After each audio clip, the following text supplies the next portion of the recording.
Hello guys, welcome to psycho IAS. तो ये video है हमारा डेमो वीडियो मनोविज्ञान हिंदी माध्यम के बच्चों के लिए, है ना। काफ़ी लोगों की डिमांड थी कि सर आप एक डेमो वीडियो दीजिए। पता नहीं ये डेमो वीडियो क्या होता है, कौन सी चमत्कार होता है इस डेमो वीडियो में। हमारे हिसाब से तो जो चीज़ है स्पष्ट है, सामने है ना। जो है वो वैसा ही है, ऐसा नहीं कि डेमो में कुछ और है और अंदर कुछ और है। ठीक है, तो हमारी तरफ से पूरा स्पष्ट है जो है इस वीडियो में। इसी तरह का अभ्यास होता है, लोग हमसे जुड़े हैं, पढ़ाई कर रहे हैं, है ना। तो आप भी देखिए डेमो वीडियो, इस वीडियो के माध्यम से सीखिए, है ना, किस तरह से मनोविज्ञान पढ़ा जाता है। और अगर आप हमसे ज्वाइन करना चाहते हैं तो बिल्कुल करिए, नहीं करना चाहते तो भी अपनी पढ़ाई जारी रखिए, ठीक है। और ये एग्ज़ाम क्लियर करिए। अरस्तु हैं, उन्होंने एक बहुत ही बढ़िया बात कही कि the quality of life is determined by it's activities. ठीक है ना, आपकी जीवन की गुणवत्ता इस बात पर निर्भर करती है कि आप कैसी एक्टिविटीज़ करते हैं, है ना। आपकी आदतें कैसी हैं या आप कैसा काम करते हैं, कैसा कार्य करते हैं। ठीक है, तो आपकी जीवन की गुणवत्ता इस बात पे डिपेंड करती है। तो ये सब बातें भी हम बताते हैं अपने बच्चों को, ठीक है, जो आपको काम आता है ऐसे में और आंसर राइटिंग में भी आ सकता है। इस बात को ध्यान में रखते हुए छोटी छोटी चीज़ों को हम अच्छे से समझेंगे, है ना, और आगे करते हैं। तो ये है आपके लिए डेमो वीडियो हिंदी माध्यम के लिए मनोविज्ञान का। इस लेक्चर को एंजॉय करिए और साइको आईएएस को सब्सक्राइब करिए, लाइक करिए और अपने दोस्तों के साथ शेयर करिए। धन्यवाद। नमस्कार। हमारे क्रिप्टन एवं तहलका बैच के सभी विद्यार्थियों का स्वागत है। अगर आप यूपीएससी क्लियर करना चाहते हैं तो आपके पास दो चीज़ों का होना अति आवश्यक है। पहला है आपका मोटिवेशन और दूसरा है इमोशन, जिसको हम कहते हैं अभिप्रेरणा, मोटिवेशन, और संवेग आपका इमोशन। अगर आपके पास मोटिवेशन है कि ये मुझे करना है, एग्ज़ाम निकालना है, लेकिन इसके लिए आपके पास पीछे कोई इमोशन नहीं है ना, तो आप अपने कर्तव्य से थोड़ा सा डगमगा सकते हैं। ऐसा ही उल्टा भी है, अगर आपके पास इमोशन है कि नहीं मुझे इस कारण से करना है, मुझे इसने दुख दिया, मुझे सब चिढ़ाते हैं, आपके पास इमोशन है एक करुणा का, दया का, भाव का, है ना, तो आपके पास एक इमोशन है, एक संवेग है आपके पास। लेकिन अगर आपके पास मोटिवेशन नहीं है ना, आप क्लासेस नहीं ज्वाइन कर रहे हैं, आप कुछ चीज़ें अच्छे से नहीं पढ़ रहे हैं, खुद से नहीं पढ़ रहे हैं, तो क्या होगा। इसीलिए अभिप्रेरणा एवं संवेग, मोटिवेशन एंड इमोशन आपका ये एग्ज़ाम क्लियर करने के लिए बहुत बहुत ज़रूरी है, दोनों ही ज़रूरी है। और अगर आप ये लेक्चर देख रहे हैं, इसका मतलब कहीं ना कहीं ये है कि आपके पास मोटिवेशन भी है, अभिप्रेरणा भी है और संवेग भी है, इमोशन भी है। आप ये लेक्चर देखते देखते साथ इसको नोट भी कर लीजिए थोड़ा सा दिमाग के लिए। अभिप्रेरणा मीन्स मोटिवेशन और संवेग मीन्स इमोशन। चलिए, तो हम सबसे पहले स्टार्ट करते हैं अभिप्रेरणा का स्वरूप, ठीक है, कि मोटिवेशन का स्वरूप कैसा है। अभिप्रेरणा का संप्रत्यय इस बात पर फोकस करता है कि व्यवहार में गति कैसे आती है। तो अभिप्रेरणा मीन्स मोटिवेशन का जो कॉन्सेप्ट है ना, वो इस बात पे डिपेंड करता है कि व्यवहार में गति कैसे आती है। अगर आपको मोटिवेशन है तो आप 6 घंटे की बजाय 12 घंटे पढ़ेंगे, मतलब आपके व्यवहार में गति आ गई, आपकी पढ़ाई में गति आ गई। अगर आप कोई रेस जीतना चाहते हैं तो आप उसके बजाय 2 घंटे सुबह दौड़ने की बजाय आप सुबह भी 2 घंटे दौड़ेंगे और शाम को भी 2 घंटे दौड़ेंगे, है ना, तभी आप दूसरों से आगे निकल पाएंगे। अगर आप साइकोलॉजी 2 घंटे पढ़ रहे हैं और जिसके पास व्यवहार में गति है, जिसको मोटिवेशन है, वो 6 घंटे पढ़ रहा है, तो उसमें कोई शक नहीं कि जो 6 घंटे पढ़ रहा है उसके नंबर ज़्यादा आएंगे, ठीक है। अंग्रेजी भाषा में मोटिवेशन लैटिन शब्द मूवेर जो है उससे बना है, जिसका संदर्भ क्रियाकलाप की गति से है ना। मूवेर मतलब जो क्रियाकलाप हम कर रहे हैं, जो भी क्रियाएँ कर रहे हैं उनकी गति से है। अगर वो ज़्यादा हो रही हैं, इसका मतलब कहीं ना कहीं मोटिवेशन, अभिप्रेरणा उनके पीछे काम कर रही है, ठीक है। जैसे आप जानते हैं कुछ लोग नौकरी पाने के लिए क्या करते हैं, डिग्री या डिप्लोमा की आवश्यकता है, ठीक है, या कोई अपने माता पिता को प्रसन्न करने के लिए, या कोई उनके मित्र भाई बंधु हैं तो उनके साथ एडमिशन ले लेते हैं, है ना। तो क्या है, कहीं ना कहीं वो मोटिवेशन आपके व्यवहार में आ जाता है। इसी के साथ साथ अभिप्रेरक व्यवहारों का पूर्वानुमान करने में भी सहायता करते हैं, ठीक है। आपका जो मोटिवेशन है ना, ये आपका व्यवहार भी बताता है। अगर आप यूपीएससी की तैयारी कर रहे हैं, मतलब आपका मोटिवेशन क्या है, कहीं ना कहीं पढ़ाई की तरफ रुझान है आपका, ठीक है ना। तो ये आप कोई अनुमान लगा सकता है कि जो यूपीएससी का विद्यार्थी है उसका व्यवहार कैसा होगा। उसका व्यवहार थोड़ा शांत होगा, ठीक है, अन्य विषय वासनाओं में वो नहीं होगा, घूमने फिरने में ज़्यादा रुचि नहीं रखता होगा। एक इस प्रकार का हम उदाहरण ले सकते हैं। यदि किसी व्यक्ति में तीव्र उपलब्धि अभिप्रेरक हो, ठीक है ना, यहाँ पे उपलब्धि अभिप्रेरक का इस्तेमाल हो रहा है, इसको हाईलाइट किया है, तो वह विद्यालय में, खेल में, व्यापार में, संगीत में तथा अनेक अन्य परिस्थितियों में कड़ा परिश्रम करेगा। आपने अपने विद्यालय में देखा होगा, स्कूल में, कुछ बच्चे हैं उनमें उपलब्धि अभिप्रेरक बहुत ज़्यादा हो सकता है आप भी वो हो। तो क्या करते हैं, वो खेल में भी आगे रहते होंगे, व्यापार में मतलब पढ़ाई में भी आगे रहते होंगे, संगीत में भी करते होंगे, उनको है ना प्रार्थना वगैरह करने के लिए बुलाया जाता होगा, और सभी चीज़ों में वो आगे रहते होंगे क्योंकि उनमें क्या तेज है, क्या तीव्र है, उपलब्धि अभिप्रेरक। अतः अभिप्रेरक वे सामान्य स्थितियां हैं जिनके आधार पर हम भिन्न परिस्थितियों में व्यवहार के बारे में पूर्वानुमान लगा सकते हैं। अभी समझ गए, अभिप्रेरक क्या है, वो स्थितियां हैं जिनके आधार पर मतलब किसी में मोटिवेशन है, उसके आधार पर हम बता सकते हैं कि इसमें किस तरह का व्यवहार करेंगे ये। ठीक है, अगर कहा जाए दूसरे शब्दों में, अभिप्रेरणा व्यवहार के निर्धारकों में से एक है। अगर हमको किसी का व्यवहार जानना है तो हम देख सकते हैं कि उनका मोटिवेशन किस तरफ है। क्या उनका मोटिवेशन घूमने के लिए है, या उनका मोटिवेशन पढ़ाई के लिए है, या अन्य किसी चीज़ के लिए है। मतलब मोटिवेशन भी एक बताता है, अभिप्रेरणा भी बताती है कि व्यवहार कैसा होगा। मूल प्रवृत्तियाँ, अंतर्नोद, आवश्यकताएं, लक्ष्य तथा उत्प्रेरक अभिप्रेरणा के विस्तृत दायरे में आते हैं। अब ये सब क्या है ये देखेंगे हम आगे। अगला आता है हमारा अभिप्रेरणात्मक चक्र। मनोवैज्ञानिक आज क्या कर रहे हैं, आवश्यकता के संप्रत्यय का उपयोग व्यवहार की अभिप्रेरणात्मक विशिष्टताओं का वर्णन करने के लिए करते हैं। तो मनोवैज्ञानिक किस चीज़ का इस्तेमाल कर रहे हैं, आपके आवश्यकता के संप्रत्यय, मतलब आपको किस चीज़ की ज़रूरत है, किस चीज़ की आपको नीड है, इस हिसाब से वो हिसाब लगाते हैं कि आपका मोटिवेशन किस तरह का काम कर रहा है ना, उसमें कुछ अलग है, भिन्नताएं हैं कि नहीं। किसी आवश्यक वस्तु का अभाव या न्यूनता ही आवश्यकता है। मान लीजिए कोई आवश्यक वस्तु है लेकिन उसका अभाव है ना, या न्यूनता है उसकी, बिल्कुल भी नहीं है, बहुत कम है, तो क्या होगा, उसी को कहते हैं हम आवश्यकता। आवश्यकता क्या है, या तो आपके पास वो चीज़ नहीं हो या कम हो, यही आवश्यक। अगर आपको बहुत ज़ोर की भूख लगी है लेकिन आपके पास आधी ही रोटी है तो क्या हो गया, आपको और आवश्यकता है ना, इस तरह की बात है। तो यहाँ पे एक चक्र दिया हुआ है जिसे कहते हैं अभिप्रेरणात्मक चक्र, उसको देखते हैं। ये क्या है, सबसे पहले आपको होती है आवश्यकता।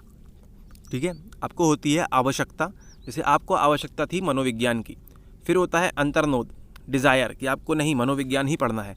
फिर होगा उद्वेलन, अराउजल, कि नहीं अब मुझे ये करना ही करना है, कैसे ना कैसे मैं करूँगा, आपका उद्वेलन होगा आपके अंदर। फिर आएगा लक्ष्य निर्दिष्ट व्यवहार, है ना, लक्ष्य निर्दिष्ट व्यवहार आएगा कि अब आपको मालूम पड़ गया कि आपने मनोविज्ञान ले लिया है, अब आपको ये एग्ज़ाम क्रैक करना है, अब आपको टॉप करना है।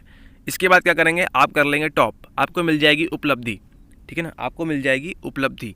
उसके बाद क्या आ जाएगा अगला चक्र, उद्वेलन की कमी। अब आपका जो अराउजल था कि नहीं अब मुझे किसी भी हालत में कर गुजरना है, ठीक है, आपको अंतर्नोद था, डिज़ायर था। उसके बाद आया उद्वेलन, मतलब आपका जो अराउजल था कि अब ये मुझे करना ही करना है, इसके बिना कुछ नहीं। तो अब क्या होगा, फिर आपके उद्वेलन में कमी आ जाएगी। अगर आप मान लीजिए जिसकी भी रैंक 1 लग गई है, रैंक 2 लग गई है, रैंक 3 लग गई है ना, तो उसकी क्या होगा, उसका अराउजल में क्या होगा, उद्वेलन में उसकी कमी आ जाएगी, क्योंकि अब उसको आवश्यकता नहीं है उस चीज़ की। अब फिर क्या होगा, वो किसी नई आवश्यकता के लिए भागेगा कि मुझे अपने स्टेट में ही होम कैडर मिल जाए, या उसको मनपसंद जगह नौकरी मिल जाए, है ना, इस तरह की बातें होगी। फिर उसकी वो आवश्यकता आएगी, फिर उसको डिज़ायर आएगा, उसको अंतर्नोद होगा कि नहीं मुझे यही नौकरी करनी है। फिर अराउजल होगा कि वो तैयार करेगा अपने आप को कि नहीं मैं इस तरह से यहाँ नौकरी करूँगा। फिर अगला उसका लक्ष्य निर्दिष्ट व्यवहार होगा, है ना, वो क्या करेगा, नेताओं लोगों से बोलेगा कि सर मुझे यहाँ नौकरी करा दो, इस तरह की बातें, है ना। फिर क्या होगा, उसको मान लो उपलब्धि मिल गई, फिर अगला आएगा उद्वेलन की कमी। अब मान लीजिए वो अपनी मनपसंद जगह पोस्टिंग करने चला गया, फिर क्या होगा, अरे मैं यहाँ पोस्टिंग कर रहा हूँ, अब मुझे पैसों की आवश्यकता है। ठीक है, तो ये चक्र कभी जो है ख़त्म नहीं होता है।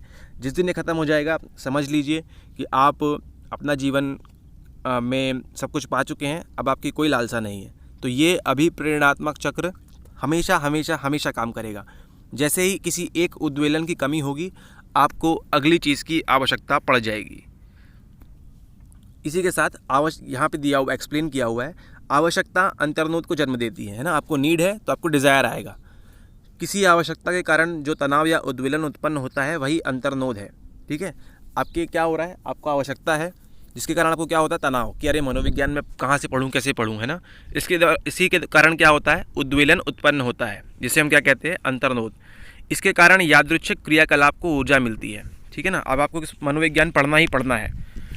जब किसी एक यादृच्छिक क्रियाकलाप के द्वारा लक्ष्य प्राप्त हो जाता है तो अंतर्नोद समाप्त हो जाता है। जैसे आपने क्या किया, आपने मनोविज्ञान लेके पढ़ा, आपने रैंक लगा ली, आपने अपना जो टास्क था वो कंप्लीट कर लिया, तो क्या होगा, आपका अंतर्नोद डिज़ायर समाप्त हो जाएगा, जो अराउजल है वो समाप्त हो जाएगा। तथा प्राणी भी क्रियाशील नहीं रहता है। जैसे आपको एग्जाम्पल में बताया, रैंक लग गई तो वो क्रियाशील नहीं है, उतनी तेज़ी से वो करंट अफेयर्स नहीं पढ़ेगा जितना वो 6 महीने पहले पढ़ रहा था। प्राणी पुनः संतुलित दशा में लौट जाता है, ठीक है ना, फिर से वो उसी स्टेज में आ जाता है। इस प्रकार अभिप्रेरणात्मक घटनाओं के चक्र को चित्र 9.1 मतलब इसमें बताया हुआ है, ठीक है। तो ये आपको समझा दिया है बड़े ही आराम के साथ। अब हम देखेंगे अगला है अभिप्रेरकों के प्रकार। अभी हमने देखा मोटिवेशन साइकिल, जो देखा नीट की साइकिल थी कि अंतर्नोद क्या होता है ना, अराउजल क्या होता है, उद्वेलन क्या होता है, कमी कैसे आती है, ये सब देखा। अब हम देखेंगे अभिप्रेरकों के प्रकार, मतलब मोटिवेशन कितने प्रकार के होते हैं। मूल रूप से फंडामेंटली अभिप्रेरक जो हैं वो 2 प्रकार के होते हैं। पहला है जैविक और दूसरा है मनोसामाजिक। जैविक अभिप्रेरकों को शरीर क्रियात्मक अभिप्रेरक भी कहते हैं, ठीक है ना। जैविक अभिप्रेरकों को शरीर क्रियात्मक अभिप्रेरक भी कहते हैं क्योंकि उनका संचालन मुख्यतः शरीर के शरीर क्रियात्मक तंत्र पर निर्भर करता है। ये कैसे करता है वो देखेंगे आगे। इसी के उल्टा क्या है, मनोसामाजिक अभिप्रेरक प्राथमिक रूप से विभिन्न पर्यावरणीय कारकों के साथ व्यक्ति की अंतः क्रिया द्वारा सीखे गए होते हैं। जैविक मतलब समझ गए, बायोलॉजिकल जो होगा, आपके शरीर के अंदर जो भी क्रियाएं होंगी उस हिसाब से आपका मोटिवेशन डेवलप होगा, अभिप्रेरक डेवलप होगा। दूसरा आपका जो मनोसामाजिक कारण है ना, वो भी आपके मनोसामाजिक अभिप्रेरक को बूस्ट करेंगे, बताएंगे किस प्रकार से होते हैं। लेकिन इसी के साथ ये दोनों अलग अलग हैं, लेकिन फिर भी दोनों प्रकार के अभिप्रेरक परस्पर एक दूसरे पर निर्भर होते हैं, ठीक है। तो अगर जो जैविक है वो मनोसामाजिक पे निर्भर करेगा और मनोसामाजिक है वो जैविक पे निर्भर करेगा। अर्थात कुछ परिस्थितियों में जैविक कारक कुछ अभिप्रेरकों को उत्पन्न करते हैं, जबकि कुछ अन्य परिस्थितियों में मनोसामाजिक कारक अभिप्रेरक को उत्पन्न करते हैं, ठीक है। कोई भी अभिप्रेरक अपने आप में पूर्णतः जैविक अथवा मनोसामाजिक नहीं होता, बल्कि वे व्यक्ति में विभिन्न मिश्रणों में उद्दीप्त होते हैं। तो ये नहीं कह सकते कि मान लीजिए कोई लड़का है विनोद, तो उसके पास खाली मनोवैज्ञानिक अभिप्रेरक है, नहीं, ये बिल्कुल गलत है। या मान लीजिए कोई लड़की है सुनीता, उसके पास केवल जैविक अभिप्रेरक है, ऐसा कभी नहीं होगा। इन दोनों का मिश्रण हमेशा होगा, ठीक है। इन दोनों के मिश्रण से ही अभिप्रेरक हमारे पास काम करते हैं। अब हम देखते हैं पहला कि जैविक अभिप्रेरक क्या होता है। वैज्ञानिकों ने क्या किया, अभिप्रेरणा को समझने के लिए जैविक अथवा शरीर क्रियात्मक उपागम सबसे पहले अपनाए। पहले वो मनोसामाजिक की तरफ नहीं भागे, पहले उन्होंने देखा कि जैविक बायोलॉजिकली क्या हो रहा है। अनुकूली क्रिया के संप्रत्यय पर दृढ़ रहने वाले उपागम भी मानते हैं कि प्राणी की आवश्यकताएं अंतर्नोद उत्पन्न करती हैं तथा जो ऐसे व्यवहारों को उद्दीप्त करती हैं जिनके कारण वे कुछ विशेष लक्ष्य को प्राप्त करने की क्रिया करते हैं, जिससे अंतर्नोद घट जाता है। जो ऊपर हमने अभिप्रेरणात्मक चक्र की बात की, वही बात यहाँ भी हो रही है ना, कि जो प्राणी की आवश्यकताएं हैं शारीरिक, उनके द्वारा क्या उत्पन्न होता है, डिज़ायर। जैसे आपको बताया कि आपको भूख लगी है, तब क्या करेंगे आप, आधी रोटी से काम नहीं चलेगा, आपके पास वो अभिप्रेरणा बनी हुई है कि आपको मोटिवेशन है कि आपको और खाना है।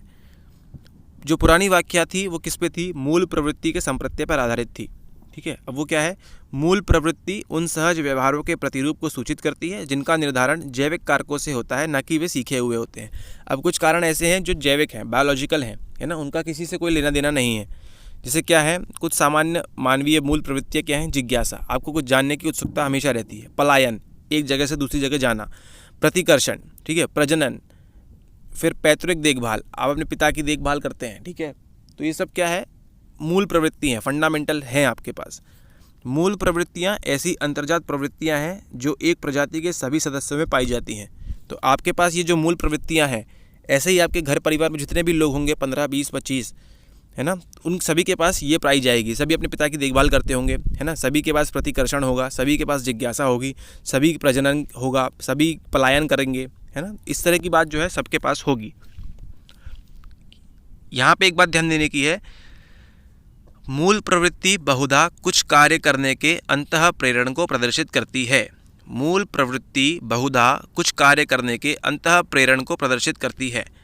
इसका मतलब आपकी जो मूल प्रवृत्ति है ये क्या करा रही है, आपसे कुछ ना कुछ कार्य कराने के लिए क्या कर रही है, आपको प्रेरित कर रही है। मूल प्रवृत्ति का एक बल या आवेग होता है जो प्राणी को कुछ ऐसी क्रिया करने के लिए चालित करता है जो उस बल या आवेग को कम कर सके। तो यहाँ पे फंडामेंटल जो है प्रवृत्ति है, उसके पास क्या होता है, एक फोर्स होता है, एक बल होता है, एक आवेग होता है जो प्राणी को क्या करता है, कुछ क्रिया कराने के लिए चलित करता है, ठीक है, जिससे वो कम हो सके। आपको भूख लगी थी, आप क्या करेंगे, आपका मोटिवेशन जो है आपको क्या कर रहा है, आपको चलित करेगा। एक बल लग रहा है ना वहाँ पे कि आपको 2 रोटी की भूख है लेकिन आपके पास आधी ही रोटी है, तो वहाँ पे एक बल काम करेगा, है ना, जिससे क्या होगा, जब आपको 2 रोटी मिल जाएगी तो आपका आवेग कम होगा, भूख शांत होगी। ठीक है, यही की बात की गई है। इस उपागम द्वारा जिन मूल जैविक आवश्यकताओं की व्याख्या की जाती है ना, मूल जो है जैविक आवश्यकता वो कौन सी हैं, वे हैं भूख, प्यास तथा काम वृत्ति, जो कि व्यक्ति के जीवन निर्वाह के लिए आवश्यक है। कौन कौन सी? भूख, प्यास तथा काम वृत्ति, जो कि व्यक्ति के जीवन निर्वाह के लिए आवश्यक है। तो आप देखेंगे कोई भी इंसान हो, उसको भूख लगती है, उसको प्यास लगती है तथा काम वृत्ति की जो है जीवन निर्वाह के लिए आवश्यक है। ये तीनों ही चीज़ें आवश्यक हैं जीवन निर्वाह के लिए। सबसे पहले हम देखेंगे भूख। ठीक है, भूख क्या होती है? व्यक्ति को भोजन प्राप्त करने और उसे खाने के लिए अभिप्रेरित करती है। तो आपको एग्जाम्पल 3 बार बता चुके हैं कि आपके पास आधी रोटी है, आपको लग रही है भूख, उसे खाने के लिए क्या हो रहा है, आप अभिप्रेरित हो रहे हैं। ठीक है ना, आपने मान लीजिए 10 दिन से कुछ नहीं खाया, तो आपको इतनी कस के भूख लगेगी, इतनी कस के भूख लगेगी कि आपका मोटिवेशन ऑटोमेटिकली काम करेगा। आप सब काम छोड़ के पहले भूख की तरफ भागेंगे। अब मान लीजिए आपने 10 दिन से खाना नहीं खाया है और एक तरफ है यूपीएससी, आप स्वयं बताएं कि आपका जैविक ज़्यादा काम करेगा या मनोसामाजिक जो आपको यूपीएससी के लिए बोल रहा है वो काम करेगा। ठीक है, तो आप बेशक आप भूख की तरफ बढ़ेंगे, है ना। अनेक अध्ययन सूचित करते हैं कि शरीर के भीतर तथा बाहर घटित होने वाली अनेक घटनाएं भूख को उद्दीप्त या निरुद्ध कर सकती हैं, है ना। तो कुछ एग्जांपल्स जो एक्सपेरिमेंट हैं वो क्या बताते हैं कि शरीर के अंदर या कुछ क्रियाएं होंगी, शरीर के बाहर होंगी। ठीक है ना, उससे हमारी जो भूख है वो क्या होती है, बाहर निकल के आती है कि हमको भूख लगी है ना। तो भूख के उद्दीपकों में अंतर्निहित है ना। अब भूख लग रही है, उसके कुछ क्या कारण है वो देखते हैं। आमाशय में संकुचन, है ना, हमारा जो पेट है आमाशय, वहाँ पे संकुचन होता है जो यह इंगित करता है कि आमाशय रिक्त है।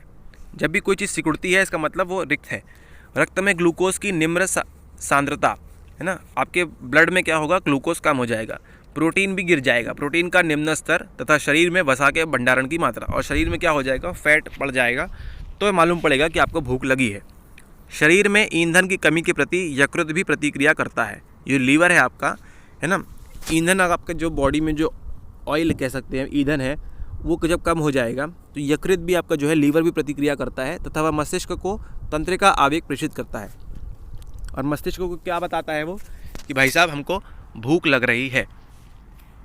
इसी के साथ साथ भोजन की सुगंध, स्वाद या दर्शन भी खाने की इच्छा उत्पन्न करती है। मान लीजिए कि आप भरपेट खाना खा के बैठ गए हैं, ठीक है, आपने 5 की जगह 10 रोटियां खा ली हैं, आपका पेट फुल भरा हुआ है, लेकिन आपके सामने आपकी कोई स्वादिष्ट चीज़, कोई फेवरेट चीज़ आपकी आ जाती है। क्या ऐसा नहीं होता कि आपकी वो खाने की इच्छा करे? बिल्कुल होता है। तो यही कह रहे हैं कि सुगंध, स्वाद या दर्शन, खाली इसको देख लेने से भी आपकी इच्छा उत्पन्न हो जाती है। वहाँ पे तो आमाशय का संकुचन नहीं है, ठीक है, आप तो पूरा पेट भर के खा चुके हैं।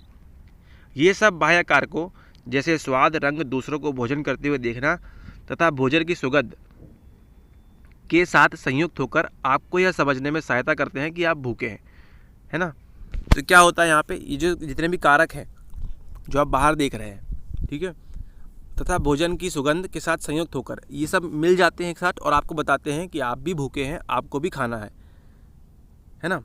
और यहाँ एक बात ध्यान देने की है कि अगर इनमें से कोई भी एक अपने आप में यह भाव नहीं जगाते कि आप भूखे हैं, खाली ये सुगंध आ रही है इसका मतलब नहीं कि आप भूखे हैं, ठीक है। सुगंध, स्वाद, दर्शन, ये सब चीज़ें जब मिलेंगी, साथ में आएंगी, तो क्या होगा, संयुक्त होंगी, तो आप बताएंगे कि आप भूखे हैं, ठीक है। हमारी भूख अधश्चेतक में स्थित पोषण तृप्ति की जटिल व्यवस्था, यकृत और शरीर के अन्य अंगों तथा परिवेश में स्थित बाह्य संकेतों द्वारा नियंत्रित होती है। तो हमारी भूख हम कैसे कह सकते हैं नियंत्रित है? अधश्चेतक में स्थित पोषण तृप्ति, ठीक है। हमारा जो अधश्चेतक होता है वहाँ पे कोई स्थित है पोषण तृप्ति, है ना, उसकी जो व्यवस्था है वो वहाँ से इंडिकेट करता है कि भूख लगी है। साथ ही साथ यकृत, आपका जो लीवर है ना, और शरीर के अन्य अंगों और शरीर के जो अन्य अंग हैं तथा परिवेश में स्थित, आपके जो परिवेश में आसपास में, अगर आपके आसपास में सब लोग खाना खा रहे हैं, 10 लोग खाना खा रहे हैं, तो आपको भी ज़्यादा भूख लगेगी, है ना, में स्थित बाह्य संकेतों द्वारा नियंत्रित होती है। तो ये सब कैसे नियंत्रित होती है? बाह्य संकेतों द्वारा नियंत्रित होती है। वैज्ञानिकों का कहना है कि यकृत के उपापचयी क्रियाओं में होने वाले परिवर्तनों के कारण भूख की अनुभूति होती है। ऊपर हमने क्या देखा कि भूख क्यों लगती है, यहाँ पे क्या कह रहे हैं, कुछ वैज्ञानिकों का मानना है कि लिवर में कुछ आपके होता है जिसके कारण आपको भूख लगती है। मस्तिष्क के उस भाग को जिसे अधश्चेतक कहते हैं, ठीक है ना, क्या कहते हैं, अधश्चेतक कहते हैं, यकृत संकेत भेजता है। तो लीवर आपका जो है यकृत वो संकेत भेजता है मस्तिष्क को। मस्तिष्क के कौन से भाग में? अधश्चेतक भाग में। तो क्या होता है, अधश्चेतक जो होता है उसके दो क्षेत्र होते हैं जिनका भूख से संबंध है। पहला है आपका पार्श्विक अधश्चेतक तथा अधर मध्य अधश्चेतक। तो जो पार्श्विक वाला है उसमें क्या होता है, भूख संदीपन क्षेत्र समझा जाता है। यहाँ पे इंडिकेशन होता है भूख लगी है कि नहीं। पशुओं के इस क्षेत्र को उद्दीप्त करने पर वे भोजन करने लगते हैं। तो जैसे ही वो स्टिमुलेट हो जाता है, उद्दीप्त मतलब स्टिमुलेट, एक्टिव, पशुओं के इस क्षेत्र को उद्दीप्त करने पर वे भोजन करने लगते हैं। ठीक है, तो आप ये समझ रहे हैं कि पार्श्विक अधश्चेतक है वो इम्पॉर्टेंट है, क्योंकि वहाँ पे क्या होता है, भूख संदीपन क्षेत्र समझा जाता है। तो जब भी भूख लगेगी तो आपका कौन सा क्षेत्र एक्टिवेट होगा? पार्श्विक अधश्चेतक जो एरिया है वो एक्टिवेट होगा। पशुओं के इस क्षेत्र को उद्दीप्त करने पर वे भोजन करने लगते हैं, है ना। जब ये क्षतिग्रस्त हो जाता है तो पशु खाना छोड़ देते हैं। आपने देखा है ना, कुछ जानवर खाना खाना छोड़ देते हैं, है ना, और अनशन पे बैठ जाते हैं, जिससे क्या होता है, उनकी मृत्यु भी हो जाती है। तो अगर हम देख रहे हैं कोई जानवर खाना नहीं खा रहा है, इसका मतलब क्या है, उसका जो पार्श्विक अधश्चेतक है वो एक्टिव ही नहीं हो पा रहा है ना। वहाँ पे जो भूख संदीपन की जो क्रिया होनी थी वो हो ही नहीं पा रही है। अधर मध्य अधश्चेतक अधश्चेतक के मध्य में स्थित होता है। ठीक है, जो अधर मध्य अधश्चेतक है वो कहाँ होता है? अधश्चेतक के मध्य में स्थित होता है। इसे भूख नियंत्रण क्षेत्र कहते हैं। ठीक है, वहाँ पे क्या हो रहा था, पार्श्विक वाले में आपका हो रहा था भूख का संदीपन, यहाँ पे है भूख नियंत्रण, तथा वह भूख के अंतर्नोद को निरुद्ध कर देता है। आपकी जो इच्छा है खाने की उसको क्या कर देता है, अंतर्नोद जो डिज़ायर है उसको निरुद्ध कर देता है। ठीक है, इससे आपको आइडिया लग गया है कि अनुमान लगा सकते हैं कि जो अत्यधिक भोजन करते हैं और अत्यंत मोटे हो जाते हैं उनका क्या है, ये जो अधर मध्य अधश्चेतक है, जो भूख नियंत्रण क्षेत्र है, वो क्या हो जाता है, वो काम करना प्रॉपरली बंद कर देता है, जिसके कारण वो बहुत खाते हैं, या कुछ लोग जो हैं वो बहुत कम खाते हैं, जैसे कि ज़ीरो फिगर वाली जो कहानी थी वो। ठीक है, उनका क्या हैम्पर हो गया है, अधर मध्य अधश्चेतक। फिर दूसरा है हमारे पास प्यास। हमारा मुंह तथा गला सूखने लगता है तब कहते हैं प्यास लगी है, तथा शरीर के ऊतकों में निर्जलीकरण होने लगता है। ठीक है, सूखे मुंह को आर्द्र करने के लिए पानी पीना आवश्यक है। ठीक है, जब भी आपको प्यास लगती है, आपका गला सूख जाता है, बोलते हैं ना मेरा गला सूख रहा है पानी पिलाओ। ठीक है, तो आपका गला सूख जाता है, साथ ही साथ आपका मुंह भी सूख जाता है, और शरीर में जो ऊतक हैं आपके उसमें भी निर्जलीकरण होता रहता है, जो बोलते हैं ना निर्जला व्रत, मतलब बिना जल के। तो वैसे ही आपके शरीर में जब बिल्कुल पानी नहीं रहता तो वही स्थिति हो जाती है। बल्कि शरीर के भीतर घटित होने वाली प्रक्रियाएं प्यास तथा पानी पीने को नियंत्रित करती है। ठीक है, इसका ये मतलब नहीं कि अगर आपका खाली मुंह सूखा है, इसका ये मतलब नहीं कि आपको प्यास लगी है। शरीर के अंदर भी भीतर भी कुछ प्रक्रियाएं घटित होती हैं, है ना, जो बताती हैं कि आपको प्यास लगी है या पानी पीना है। निर्जलीकरण में शरीर के ऊतकों में पर्याप्त मात्रा में जल पहुंचने पर ही मुंह तथा गले का सूखना दूर हो पाता है। तो जब आपके बॉडी के जो सेल्स होते हैं, ठीक है, जो आपके ऊतक हैं, वहाँ पे जब पानी चला जाएगा, है ना, पूरी बॉडी में पानी हो जाएगा, तो आपका मुंह और गला जो सूख रहा है वो ऑटोमेटिकली दूर हो जाएगा। तो जब आप पानी पीते हैं तो क्या होता है, आपका गला और एक क्यों सूखता है, क्योंकि आपके पूरे जो शरीर में ऊतक है वहाँ तक पानी पहुँच चुका है। ठीक है, फिर अगला है शारीरिक स्थितियाँ पानी पीने के व्यवहार को प्रमुखता उद्दीप्त करती हैं, है ना। इसी के साथ साथ कुछ शारीरिक स्थितियाँ भी होती हैं जो पानी पीने के व्यवहार को क्या करती हैं, उद्दीप्त करती हैं, स्टिमुलेट करती हैं। पहला, कोशिकाओं से पानी का क्षय, कि आपकी जो कोशिकाएं हैं उससे पानी चला गया, तथा रक्त के परिमाण का घटना। जब ब्लड कम हो जाएगा तब भी क्या होगा, उसका जो रक्त का जो परिमाण है वो जब कम हो जाएगा तो भी आपके शरीर में पानी पीने की इच्छा होगी। जब शरीर से तरल द्रव्यों का क्षय होता है, ठीक है, जब आपकी बॉडी से जो तरल द्रव्य हैं उनका क्षय होता है तो कोशिकाओं के भीतर से भी जल का ह्रास होता है। ठीक है, जब बॉडी से ही आपका तरल द्रव्य निकल गया तो कोशिकाएं भी सूख जाएंगी, बड़ी बात है, और वहाँ भी जल की कमी हो जाएगी। तो जो अग्र अधश्चेतक में कुछ तंत्रिका कोशिकाएं होती हैं, ठीक है, ध्यान देना कहाँ पे हो रही हैं, अग्र अधश्चेतक में कुछ तंत्रिका कोशिकाएं होती हैं जिन्हें परासरण ग्राही कहते हैं। क्या कहते हैं उन्हें? परासरण ग्राही, जो कोशिकाओं के निर्जलीकरण की स्थिति में तंत्रिका आवेग उत्पन्न करती है। ठीक है, कहाँ पे होती है? परासरण ग्राही कहते हैं। क्या कहते हैं उन्हें? परासरण ग्राही। और कहाँ पर होती हैं? वो होती हैं अग्र अधश्चेतक में। अभी तक हमने तीन चीज़ें देख ली, एक पार्श्विक, एक अधर मध्य और परासरण ग्राही। तो आपको ध्यान रखना है कि पानी पीने की बात जब भी होगी तो कहाँ पे होगी? परासरण ग्राही में, सॉरी आपके अग्र अधश्चेतक में होगी। भूख वाली होंगी पार्श्विक में और अधर मध्य अधश्चेतक में, और अग्र अधश्चेतक में जो होंगी वो होंगी पानी वाली, जिन्हें क्या कहते हैं, परासरण ग्राही कहते हैं। ठीक है। अभी कुछ शोधकर्ताओं की मान्यता है कि जो तंत्र पानी पीने की व्याख्या करते हैं वही पानी पीने को रोकने के लिए भी उत्तरदायी हैं। तो ये कुछ लोग कह रहे हैं आजकल कि जो पानी पीने के लिए जो बोल रहा है वही बताता है कि पानी कब नहीं पीना है। ठीक है। अब मान लीजिए आप 8 लीटर पानी पी के बैठे हैं एक बार में, तो आपको पानी पीने की इच्छा तो नहीं होगी, दिमाग बोलेगा आपका कि नहीं पानी मत पीजिए अब। दूसरे शोधकर्ता मानते हैं कि पानी पीने के परिणाम स्वरूप आमाशय में जो उद्दीपन होता है वह पानी पीने को रोकने में प्रभावी होता है। कुछ लोग क्या कह रहे हैं कि आपने पानी पिया, उसके बाद आपका जो पेट है, जो आमाशय है, वहाँ पे स्टिमुलेट होता है कि नहीं अब कोई जगह ही नहीं है तो पानी नहीं पीना है। ठीक है। तो ये अलग अलग मानना है, इस पर हमको उतना ध्यान नहीं देना है। अब जो तीसरी चीज़ है हमारी वो है काम। काम पे ध्यान देना है कि मनुष्य तथा पशुओं दोनों में ही एक अत्यंत शक्तिशाली अंतर्नोद काम अंतर्नोद है। तो आपने देखा है ह्यूमंस में, एनिमल्स में, दोनों में ही भूख और प्यास से ज़्यादा भी अगर कोई शक्तिशाली अंतर्नोद है तो वो है आपका काम अंतर्नोद।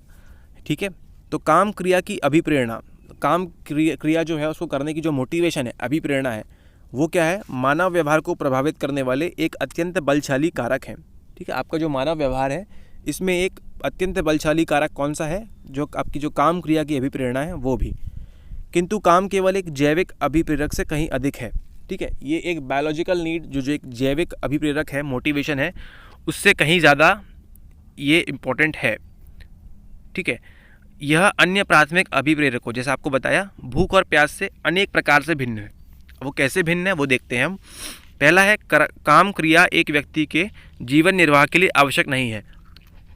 अगर मान लीजिए किसी को 100 साल जीना है या जितनी भी उसकी आयु है उसमें जीना है, तो इसका ये मतलब ज़रूरी नहीं कि वो काम क्रिया करे ही करे, है ना, जीवन निर्वाह के लिए आवश्यक नहीं है। ठीक है। दूसरी बात ख में दिया हुआ है कि काम क्रिया का लक्ष्य समस्थिति नहीं है। अब ये समस्थिति क्या होती है, प्राणी की एक समग्र के रूप में स्थिरता बनाए रखने की प्रवृत्ति। ऐसा नहीं है कि वो अगर जो प्राणी है ना, चाहे वो पशु हो या मनुष्य हो, अगर वो काम क्रिया नहीं करते हैं तो उनकी जो सामान्य स्थिति है वो कुछ बदल जाएगी या कुछ चेंज हो जाएगी या उनको कुछ दिक्कत आएगी या स्थिरता के भंग हो जाने। ठीक है ना। पर साम्यावस्था को पुनः स्थापित करना, ऐसा तो कुछ नहीं है कि अगर काम क्रिया नहीं करेंगे तो उनकी जो समस्थिति में कुछ दिक्कत आएगी, ऐसा बिल्कुल भी नहीं है। और तीसरा है काम अंतर्नोद आयु के साथ विकसित होता है इत्यादि। ठीक है। और तीसरा क्या है कि जो काम अंतर्नोद है, जो डिज़ायर है, जो काम करने की इच्छा है, वो किसके साथ उत्पन्न होती है, मतलब विकसित होती है, आयु के साथ। ठीक है। अब 2 साल के बच्चे की काम क्रिया और एक 15 साल के बच्चे की काम क्रिया और एक 30 वर्ष के मनुष्य की काम क्रिया और एक 50 वर्ष के मनुष्य की काम क्रिया, है ना, हर जगह आपको डिफरेंस देखने मिलेगा, है ना। विकास होगा धीरे धीरे और वैसे ही वो धीरे धीरे कम भी होगा। ठीक है। तो ये हमको ध्यान रखना है कि जो काम अंतर्नोद है ये आयु के साथ विकसित होता है। ठीक है। निम्न प्रजातियों के पशुओं में, है ना, जो निम्न प्रजाति के पशु हैं वहाँ पे क्या होता है, यह उनकी अनेक शरीर क्रियात्मक दशाओं पर निर्भर करता है। ठीक है। तो ये जो निम्न प्रजाति के जो पशु हैं इसमें क्या होता है, इनके ये ठीक है काम क्रिया तो करनी है, लेकिन इसी के साथ साथ अनेक में उनके शरीर में कुछ अनेक क्रियाएं भी होती हैं। ठीक है। उनकी दशाओं पर भी निर्भर करता है। मानव में काम अंतर्नोद जैविक कारकों द्वारा गहनता से नियंत्रित होता है, लेकिन जो ह्यूमंस है, जो मनुष्य है, उनमें क्या होता है, जो काम अंतर्नोद है वो क्या है, जैविक कारकों, मतलब जो बायोलॉजिकल कारण है बहुत डीपली रूटेड होते हैं ना, बहुत अंदर तक ये नियंत्रित करता है। किंतु कभी कभी काम को एक जैविक अंतर्नोद की श्रेणी में रखना अत्यंत कठिन प्रतीत होता है। ये उतने हमारे काम का नहीं है। हमको सिर्फ ये ध्यान रखना है कि मानव में बहुत गहनता से नियंत्रित होता है जैविक कारक ये वाला। तो यहाँ पर कुछ वैज्ञानिकों का कहना है कि आपकी जो कामेच्छा है ना, वो किस पर निर्भर करती है, आपके रक्त में प्रवाहित रासायनिक तत्वों पर। आपके रक्त में कुछ रासायनिक तत्व प्रवाहित करते हैं, कुछ प्रवाह करते हैं, जिन्हें क्या कहते हैं, यौन हार्मोन कहते हैं। जब इन्होंने अध्ययन किया पशुओं तथा मनुष्यों दोनों पर, ठीक है, तो क्या देखा कि जनन ग्रंथि अर्थात पुरुषों में शुक्र ग्रंथि एवं स्त्रियों में डिंब ग्रंथि के द्वारा स्रावित होने वाले यौन हार्मोन ही काम अभिप्रेरणा के लिए उत्तरदायी हैं। तो पुरुषों में शुक्र ग्रंथि एवं स्त्रियों में डिंब ग्रंथि, है ना, इनमें जो स्रावित होता है यौन हार्मोन, वही आपकी जो काम अभिप्रेरणा है उसके लिए उत्तरदायी है। ठीक है।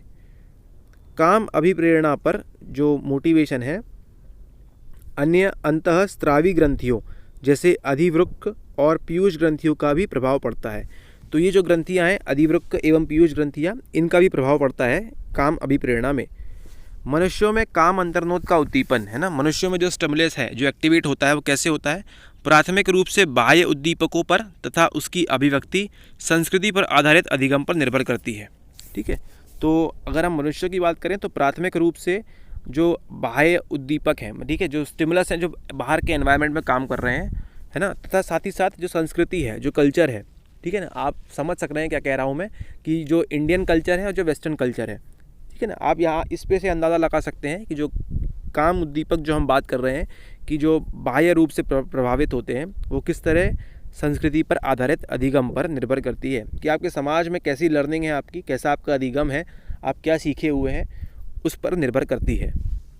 ठीक है, तो अगला ये देखा हमने कौन सा, जैविक अभिप्रेरक, ठीक है ना, कौन कौन सा, भूख, प्यास और काम। अगला हम चलते हैं आगे, मनोसामाजिक अभिप्रेरक। अब ये क्या है? सामाजिक अभिप्रेरक अधिकांशतः सीखे हुए या अर्जित होते हैं। ठीक है ना, आप समाज से कुछ सीखते हैं, दूसरों की मदद करना या अच्छा पढ़ाई करना, इस तरह की बातें। सामाजिक अभिप्रेरकों को अर्जित करने में सामाजिक समूहों जैसे परिवार, पड़ोस, मित्रगण और संबंधियों का बहुत योगदान होता है। ठीक है, तो आप क्या किससे सीखते हैं? अपने परिवार से सीखते हैं। आप देखते हैं कि अगर आपके घर में बुजुर्गों की सेवा हो रही है तो आप भी अपने माता पिता की सेवा करते हैं। पड़ोस में देखते हैं लड़ाई झगड़ा हो रहा है तो आप भी लड़ाई झगड़ा करते हैं। आपके जो मित्रगण हैं वो देखते हैं अच्छा पढ़ रहे हैं तो आप भी अच्छा पढ़ते हैं। ठीक है, तो ये सामाजिक अभिप्रेरक क्या होते हैं? सीखे हुए होते हैं, किसी को बताने की ज़रूरत नहीं होती है इसमें। ठीक है, तो सबसे पहला है इसमें संबंधन अभिप्रेरक, जिसे कहते हैं नीड फॉर एफिलिएशन। ठीक है ना, आपकी ज़रूरत क्या है? संबंधन की है। ठीक है ना, आपको बंधन बनाना है। सलमान खान की पिक्चर है बंधन वाला नहीं, आपको संबंधन बनाना है। कौन सा? कोई भी सदैव अकेले नहीं रहना चाहता। कौन चाहता है कि वो अकेले रहे? नहीं, सब चाहते हैं उनके पास परिवार हो, दोस्त हो। लेकिन जैसे ही लोग परस्पर आपस में कुछ समानताएं देखते हैं, वे एक समूह बना लेते हैं। ठीक है, आपने देखा होगा कि क्या है, जब आप एग्ज़ाम हॉल में जाते हैं, पहली बात तो आप किसी से बात नहीं करते हैं। ठीक है ना, किसी से बात नहीं करते हैं। लेकिन आप क्या करते हैं, कैसे ना कैसे आपका एक ग्रुप, एक समूह बन जाता है। ठीक है, भले ही वो महिलाओं का बनता हो या पुरुषों का बनता हो, तो कुछ ना कुछ देखते होंगे वो। तो जैसे लड़के लोग हैं, पुरुष लोग हैं, वो क्या करते हैं, जैसे मान लीजिए कोई अगर सिगरेट पी रहा है एग्ज़ाम हॉल के बाहर और कोई दूसरा सिगरेट पीने वाला है, तो वो भी वहाँ पहुँच जाएगा और एक समूह बन जाएगा। जैसे मान लीजिए कोई महिला है, कोई लड़की है, तो उन लोग क्या देखेंगे, अगर कोई सूट पहना है और उसने भी सूट पहना हुआ है तो शायद वो चली जाए। ठीक है ना, इस प्रकार से कुछ कारण हो सकते हैं। मतलब जब आप कुछ समानताएं देखते हैं तो वहाँ आपका समूह बन जाता है। समूह का निर्माण अथवा सामूहिकता मानव जीवन की एक महत्वपूर्ण विशेषता है। ठीक है, आप समूह का निर्माण और सामूहिकता, ये क्या है? मानव जीवन की एक महत्वपूर्ण विशेषता है। आप भी देखिए, जब हमारा फ्रीडम स्ट्रगल हुआ तो सब लोग नहीं आए, लेकिन हाँ, जो समानताएं रख रहे थे कि नहीं हमको देश की आज़ादी चाहिए, है ना, तो उन्होंने एक समूह बनाया और इस तरह ग्रुप बनते चले गए। ठीक है, तो ये क्या है? संबंधन अभिप्रेरक। आपकी नीड क्या है? संबंधन बनाने की।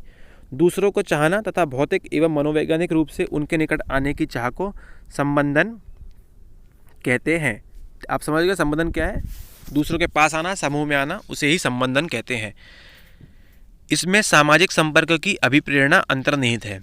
ठीक है, इसमें जो सामाजिक संपर्क आपका होगा ही होगा जब आप दूसरों से मिलेंगे। तो संबंधन की आवश्यकता उस समय उद्दीप्त होती है जब लोग अपने को खतरे में या असहाय महसूस करते हैं, और उस समय भी जब वे प्रसन्न होते हैं। तो संबंधन की आवश्यकता कब होती है? दो जगह होती है, या तो आप खतरे में हो या आप अधिक प्रसन्न हो। ठीक है, तो इस बात का ध्यान रखिएगा। दूसरा है शक्ति अभिप्रेरक, नीड फॉर पावर। पहली आपकी क्या ज़रूरत पड़ी? आपकी नीड पड़ी कि आपको क्या करना है? सह संबंधन बनाना है। दूसरा है शक्ति अभिप्रेरक, आपको पावर चाहिए।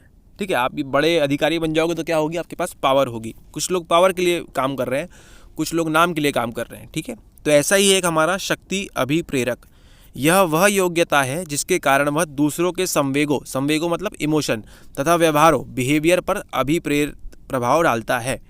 मान लीजिए कि आप कल को IAS बन गए। ठीक है, तो इससे क्या होगा? आपके जो रिश्तेदार हैं उनके इमोशन की तो धज्जियाँ उड़ जाएंगी। ठीक है, तो क्या हो, और उनका जो व्यवहार है आपके प्रति काफ़ी बदल जाएगा। ठीक है, क्योंकि आपके पास क्या है? पावर है। शक्ति अभिप्रेरक के विभिन्न लक्ष्य हैं। ठीक है ना, शक्ति को अलग तरीके से बता सकते हैं, जैसे प्रभाव डालना, आप किसी पे प्रभाव डाल रहे हैं। नियंत्रण करना, आप किसी को कंट्रोल करना चाह रहे हैं, आप अपने परिवार को कंट्रोल करना चाह रहे हैं। सम्मत कराना, ठीक है, आपको क्या चाहिए, सबकी सम्मति चाहिए कि आप जो काम कर रहे हैं सब उसमें हाँ भरें। और नेतृत्व करना, आप लीडर बनना चाहते हैं, नेता बनना चाहते हैं, तथा दूसरों को मोहित कर लेना अपनी पावर से। ठीक है, आप दिखाएंगे कि मेरे पास 50 करोड़ रुपया है तो कोई भी आपसे सम्मोहित हो जाएगा। और सबसे अधिक महत्वपूर्ण, दूसरों की दृष्टि में अपनी प्रतिष्ठा को ऊंचा उठाना, जो आपका काम होना चाहिए। ठीक है ना, कि आप क्या चाहते हैं कि दूसरों की दृष्टि में अपनी प्रतिष्ठा को ऊंचा उठाना। आपको पावर क्यों चाहिए है, ताकि दूसरों की नज़रों में आप अच्छे बन जाएं। ठीक है, तो ये है आपका शक्ति अभिप्रेरक। इसी के साथ 1975 में हमारा जो 1975-72 में वाइल्ड लाइफ प्रोटेक्शन एक्ट आया, उसके 3 साल बाद डेविड मैक्लीलैंड क्या कर रहे थे, उन्होंने बताया कि शक्ति अभिप्रेरक की अभिव्यक्ति के 4 सामान्य तरीके हैं। कितने तरीके हैं? 4 सामान्य। कौन कौन सा? पहला जो है वो है, व्यक्ति शक्ति या सामर्थ्य का बोध प्राप्त करने के लिए अपने बाहर के स्रोतों का उपयोग करता है, जैसे खेल के सितारों के बारे में कहानियाँ पढ़कर या किसी लोकप्रिय व्यक्ति के साथ संलग्न होकर। ठीक है ना, तो क्या करता है, बाहर के स्रोतों का उपयोग करता है। ठीक है ना, आपको जैसे कुछ बनना है तो आप क्या देखते हो, आप देखते हो कि अक्षय कुमार कितना फिट है, मैं भी वैसे ही बॉडी बनाऊंगा और मैं भी फिट रहूँगा। ठीक है ना, आप क्या करते हो, 50-60 मोटिवेशन के वीडियोस देख डालते हो, लेकिन आप उतनी पढ़ाई नहीं करते हो जितनी उन्होंने पढ़ाई की थी। ठीक है, आप सिर्फ देखते हो। तो क्या करता है, शक्ति पावर के लिए क्या करेंगे लोग, अपने से बड़े लोगों को देखेंगे, उनसे मोटिवेशन लेंगे। दूसरा है, शक्ति का बोध अपने भीतर के स्रोतों द्वारा भी किया जा सकता है और उसकी अभिव्यक्ति शारीरिक सौष्ठव का निर्माण करके तथा अपने आवेगों एवं अंतः प्रेरणाओं पर नियंत्रण करके की जा सकती है। तो दूसरा जो है ये क्या है, अंदर के स्रोत, मतलब भीतर के स्रोत। ये क्या हो सकते हैं, ये हो सकते हैं, क्या करेंगे, आपने खुद की बॉडी बना ली, आप इतने पावरफुल हो गए कि ये पावर आपके पास जो है शक्ति अभिप्रेरक ऑटोमेटिकली आ गया। ठीक है ना, आपने क्या कर लिया, योग साधना कर लिया, मेडिटेट कर लिया, अपने आप को खुद को इतना काम कर लिया कि कोई अगर आपको गालियाँ भी दे रहा है सामने तो आप उस पर नहीं चिढ़ रहे हैं। ठीक है, ये आपने पावर हासिल कर ली। तीसरा है, व्यक्ति कुछ कार्य व्यक्तिगत स्तर पर दूसरों पर प्रभाव डालने के लिए करता है। ठीक है ना, दूसरों पर प्रभाव डालने के लिए, ये भी बात कही डेविड मैक्लीलैंड साहब ने। चौथा है, व्यक्ति किसी संगठन के सदस्य के रूप में दूसरों पर प्रभाव डालने के लिए भी कार्य करता है। और क्या है कि कोई संगठन है ना, वहाँ पे कोई वो सदस्य है, उसके रूप में भी क्या करेगा, वो दूसरों पर प्रभाव डालने के लिए भी कार्य करेगा। जैसे कि किसी राजनीतिक दल के नेता के रूप में। ठीक है ना, क्या करते हैं, वो प्रभाव डालते हैं आपके ऊपर कि हमको वोट दो, हम आपकी सड़कें बनवाएंगे, लेकिन वहाँ पे नाली भी नहीं बन पाती है। इनमें से कोई भी तरीका किसी व्यक्ति की शक्ति अभिप्रेरणा की अभिव्यक्ति में प्रमुख हो सकता है। ठीक है, कोई भी तरीका क्या होगा, आपकी जो शक्ति अभिप्रेरणा है उसको अभिव्यक्ति में प्रमुख हो सकता है, किंतु इसमें आयु और जीवन अनुभवों के साथ परिवर्तन भी आता है। तो आज आप जितने एक्टिव हैं 20 वर्ष की उम्र में, आप जितने एक्टिव हैं वैसे वो शायद एक्टिव आप 50 साल की उम्र में नहीं रह सकते। तो ये था हमारा शक्ति अभिप्रेरक। तो मनोसामाजिक में अभी तक हमने 2 चीज़ें देख ली हैं। पहला देखा हमने संबंधन अभिप्रेरक और दूसरा हमने देखा शक्ति अभिप्रेरक। अब तीसरा हम देखेंगे उपलब्धि अभिप्रेरक। उपलब्धि किसको अच्छी नहीं लगती, आप ही बताइए। उपलब्धि सभी को अच्छी लगती है। ठीक है ना, उपलब्धि मतलब क्या है, उत्कृष्टता के मापदंड को प्राप्त करने की यह आवश्यकता उपलब्धि अभिप्रेरक कहलाती है। अगर मान लीजिए किसी क्लास में सभी बच्चे के 60 नंबर आ रहे हैं तो क्या ये उपलब्धि है? नहीं। अगर सभी बच्चे के 60 आ रहे हैं और आपकी 90 आ रहे हैं तो वो कहलाएगी उपलब्धि अभी। ठीक है, वो कहलाएगी आपकी उपलब्धि कि हाँ मैंने डिस्टिंक्शन लाया है, मैंने अच्छे नंबर लाए हैं, सबसे टॉप किया है मैंने। ठीक है ना, तो ये तो एक एग्जाम्पल था, लेकिन आप क्या कर सकते हैं, टॉप करने के लिए जैसे आपकी रैंक 1 आएगी वो कहलाएगी उपलब्धि। ठीक है, आप सिर्फ एग्ज़ाम पास कर लेंगे, 600-700 नंबर होगी, ठीक है, उपलब्धि है वो भी। लेकिन आप जिस उपलब्धि के लिए काम कर रहे हैं, जो मोटिवेशन आपका है, जो आपकी ज़रूरत है, वो क्या है, रैंक 1 के लिए, 2 के लिए। ठीक है, उपलब्धि की आवश्यकता जिसे एन-आक भी कहते हैं। एन-आक मतलब नीड फॉर अचीवमेंट, अचीवमेंट की बात है। व्यवहारों का ऊर्जन एवं निर्देशन करती है। आपका जो अचीवमेंट है, आपको उपलब्धि हासिल करनी है, इसके दौरान क्या होगा, आपके व्यवहार में चेंजेस होंगे। ठीक है ना, एवं निर्देशन करती है तथा परिस्थितियों के प्रत्यक्षण को प्रभावित करती है। आप चीज़ों को किस तरह देखते हैं, ठीक है ना, आपका परिस्थितियां हैं। ठीक है, आप मान लीजिए पढ़ाई कर रहे हैं और बाजू में आपके दिवाली के बम फटाके पड़ रहे हैं, लेकिन आपका परसेप्शन क्या होगा, आपका प्रत्यक्षण क्या होगा, ठीक है परिस्थितियां ऐसी है तो मैं क्या करूँगा, मैं क्या करूँगी कि इस समय बाहर बहुत हल्ला हो रहा है तो कान में ईयरफोन लगा के मैं कुछ वीडियो देख लेती हूँ पढ़ाई से संबंधित। ठीक है ना, तो क्यों, क्योंकि आपको उपलब्धि चाहिए, आपको अचीवमेंट चाहिए। सामाजिक विकास के शुरू के वर्षों में बच्चे उपलब्धि अभिप्रेरक को अर्जित करते हैं। तो जब बच्चों में सामाजिक विकास होता है तो क्या करते हैं, वो शुरू में उपलब्धि अभिप्रेरक को अर्जित करते हैं। हर कोई चाहता है कि वो जब बचपन में 2nd class, 3rd class, 4th class में हो तो वो क्या करें, टॉप करें, क्लास में। माता पिता, दूसरे भूमिका प्रतिरूप तथा सामाजिक सांस्कृतिक प्रभाव शामिल है। ठीक है ना। अब ये बच्चे कहाँ से अर्जित करेंगे ये वाला अभिप्रेरक, ये वाली नीड? अपने माता पिता से। उनके माता पिता अगर बोलेंगे कि बेटा अच्छा पढ़ाई करो, टॉप करो, तो उनमें क्या आएगा? उपलब्धि अभिप्रेरक आएगा। लेकिन अगर माता पिता ही बोलेंगे ठीक है बेटा पढ़ रहे हो, जैसा भी पढ़ रहे हो अच्छा है, दोनों माता पिता अपने काम में बिजी हैं, तो बच्चा शायद उतना अच्छा ना कर पाए। ठीक है ना। और दूसरे प्रभाव भी हैं, जैसे टीचर है, कोई टीचर बोलता है कि नहीं आपको ज़्यादा ध्यान देना है पढ़ाई पे, छोटे बच्चों को, तो वो भी अच्छा करते हैं। और साथ ही साथ सामाजिक सांस्कृतिक प्रभाव, अगर मान लीजिए वो ऐसे कॉलोनी में रह रहा है, ऐसी जगह रह रहा है जहाँ पे सब पढ़े लिखे लोग हैं, ठीक है ना, हर कोई पढ़ाई में ध्यान दे रहा है, तो हो सकता है वो अच्छा पढ़ाई करे, या खेल में है तो खेल में अच्छा करे, तो ये भी डिपेंड करता है। ऐसे लोग वे व्यक्ति जिनमें उच्च उपलब्धि अभिप्रेरक होते हैं ऐसे कृत्यों को वरीयता देते हैं जो मध्यम कठिनाई स्तर तथा चुनौती वाले हों। ठीक है ना। कुछ लोग ऐसे होते हैं जिनमें क्या होता है? उच्च उपलब्धि अभिप्रेरक होता है। अब ये क्या होता है? आप जो देख रहे हैं माउंट एवरेस्ट है ना, वहाँ पे चढ़ना किसको पसंद नहीं है, लेकिन फिर भी 10 लोग ही जाते हैं, 15 लोग ही जाते हैं। क्यों? क्योंकि उनमें उच्च उपलब्धि अभिप्रेरक है। ठीक है, जो मध्यम कठिनाई स्तर तथा चुनौतीपूर्ण कार्य करते हैं। यहाँ माउंटेन ड्यू की बात नहीं हो रही है, वो तो ग्रीन स्क्रीन लगा के पीछे ऐड कर देते हैं। लेकिन कुछ लोग जो ऐसे हैं, ठीक है ना, कुछ किसी का सपना है कि मैं जो डीप ट्रेंच है, मारियाना ट्रेंच है, बर्मुडा ट्रायंगल है, ऐसी जगहों पर जाऊँ। मतलब क्या है? इनमें उच्च उपलब्धि अभिप्रेरक होता है। ठीक है ना। उनमें अपने निष्पादन के संबंध में जानकारी या पुनर्भरण प्राप्त करने की इच्छा सामान्य से अधिक होती है। तो वो आम जीवन नहीं जीना चाहते, वो क्या चाहते हैं कि मैं जो कर रहा हूँ दूसरे से अलग हो, उपलब्धि हासिल करना चाहते हैं वो। ठीक है, कुछ ना कुछ करके वे चुनौती से निपटने के लिए अपने लक्ष्यों में आवश्यक फेरबदल कर सकें।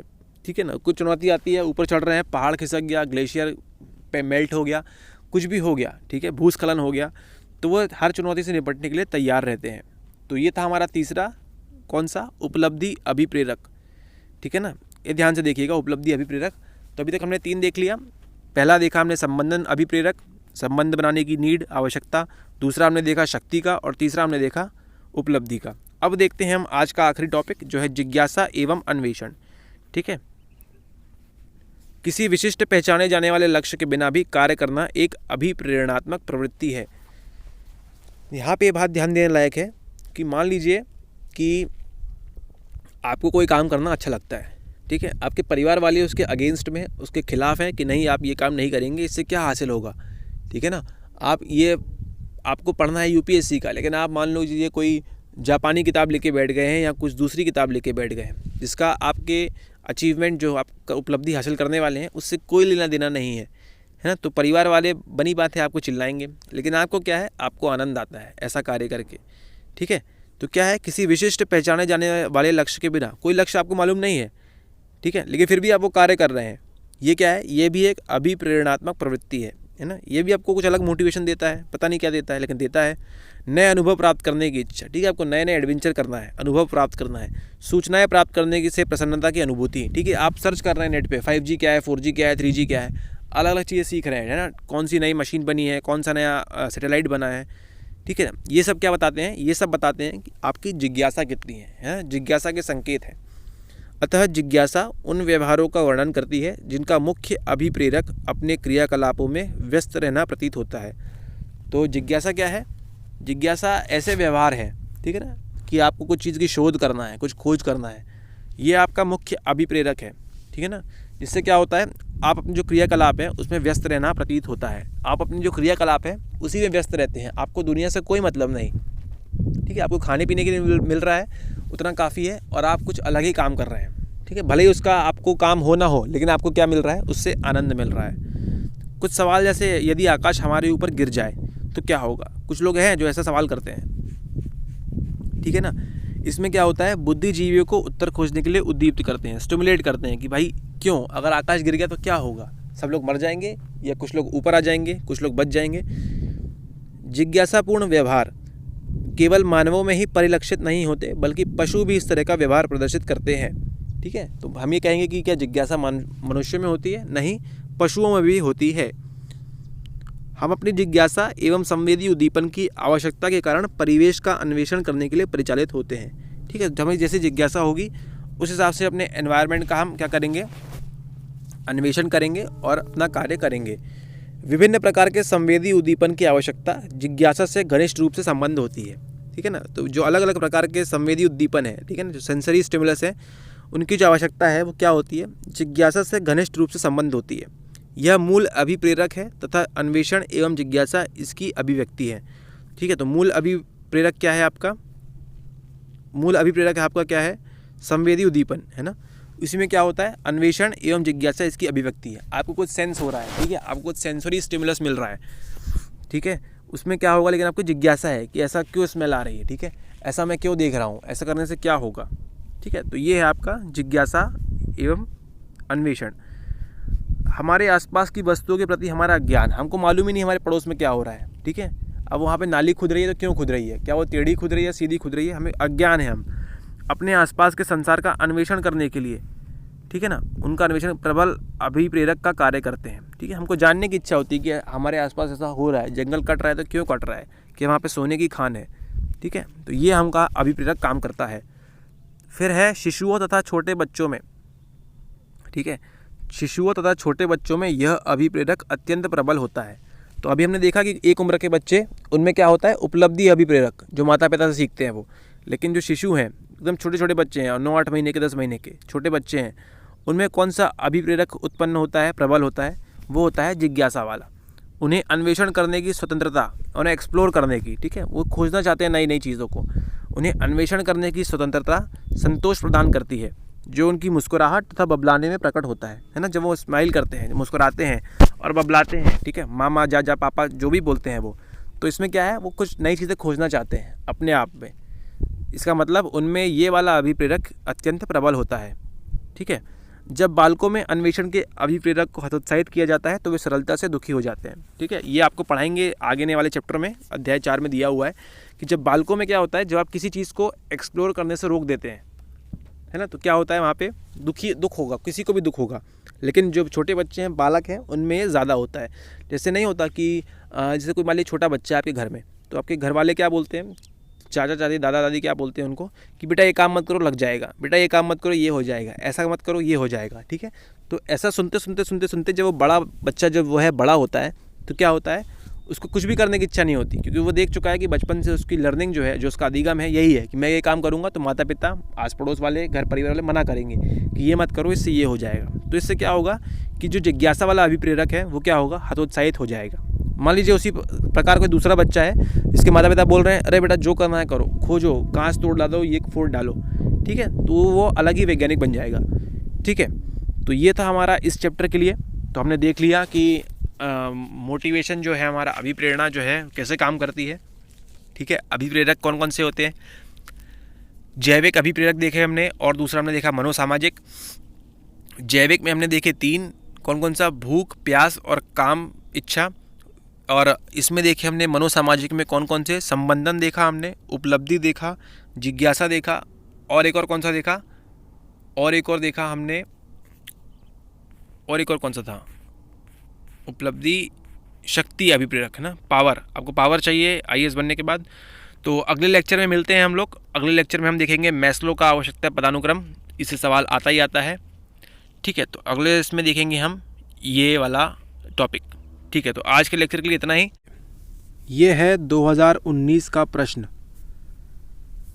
अभी हमने पढ़ा उपलब्धि अभिप्रेरण क्या है, ठीक है। आप इसके बारे में 10 से 15 लाइन लिख सकते हैं अभी के अभी, सिर्फ ये लेक्चर देखने के बाद, ठीक है। उपलब्धि अभिप्रेरण का आकलन, ठीक है, हमको मालूम है कि उपलब्धि अभिप्रेरण क्या होता है ना। NAAC जो था, नीड फॉर अचीवमेंट, वो अभी हमने देखा पिछले लेक्चर में, ठीक है। तो उसका आकलन, ठीक है, हम मनोविज्ञान पढ़ रहे हैं तो मनोविज्ञान में हर चीज़ का आकलन होगा। तो आकलन करने की एक विधि होती है जिसको कहते हैं प्रक्षेपी तकनीक, इंग्लिश में देखा जाए तो प्रोजेक्टिव टेक्निक, है ना, उस पर चर्चा करनी है। और देखिए कितने मार्क का आया है, 15 मार्क्स का, ठीक है। तो आप भूल भी नहीं सकते कि हमने जो पढ़ा वो कितने काम का था। ये है आपके 2019 का प्रश्न कि उपलब्धि अभिप्रेरण क्या है। तो जो बैच के बच्चे हैं वो आंसर लिख के भेज सकते हैं कि व्हाट इज़ अचीवमेंट मोटिवेशन, उपलब्धि अभिप्रेरण क्या है। और ये आकलन करने की विधि, तो आप समझिए, अगर आप एग्ज़ाम हॉल में बैठे हैं तो 10 मार्क में आप लिख सकते हैं कि उपलब्धि अभिप्रेरण क्या है, और अगले 5 मार्क में आप जो विधि है उसको एक एग्जाम्पल के थ्रू बता सकते हैं कि किस तरह ये काम करती है टेक्निक, जो विधि है प्रक्षेपी तकनीक वो। अब देखते हैं हम अगला सवाल। अगला सवाल आया 2018 में, फिर से 15 मार्क्स का। क्या संवेगात्मक रूप से सक्षम लोग आंतरिक रूप से नियंत्रित होते हैं? ठीक है, अभी हम पढ़ रहे हैं अभिप्रेरण और संवेग। तो अगले लेक्चर में हम देखेंगे कि क्या संवेगात्मक रूप से सक्षम लोग आंतरिक रूप से नियंत्रित होते हैं। ठीक है, आपको मालूम है कि हमारे अंदर भी एक चीज़ काम करती है, उसको क्या बोला इन्होंने, समझाइए। तथा युवाओं में अंतर्भूत अभिप्रेरण को बढ़ाने के क्या तरीके हैं। ठीक है, जो इंट्रिंसिक मोटिवेशन होता है ना, जो अंदर से मोटिवेशन होता है। अभी आपने देखा अभिप्रेरणा में कि एक अंदर से मोटिवेशन होता है और एक बाहर से होता है। ठीक है, जो समाज में आता है, समाज की तरफ से आता है। ठीक है, तो ये देखेंगे हम अगले लेक्चर में। तो आप इस प्रश्न का आंसर सबमिट कर सकते हैं हमारे पास।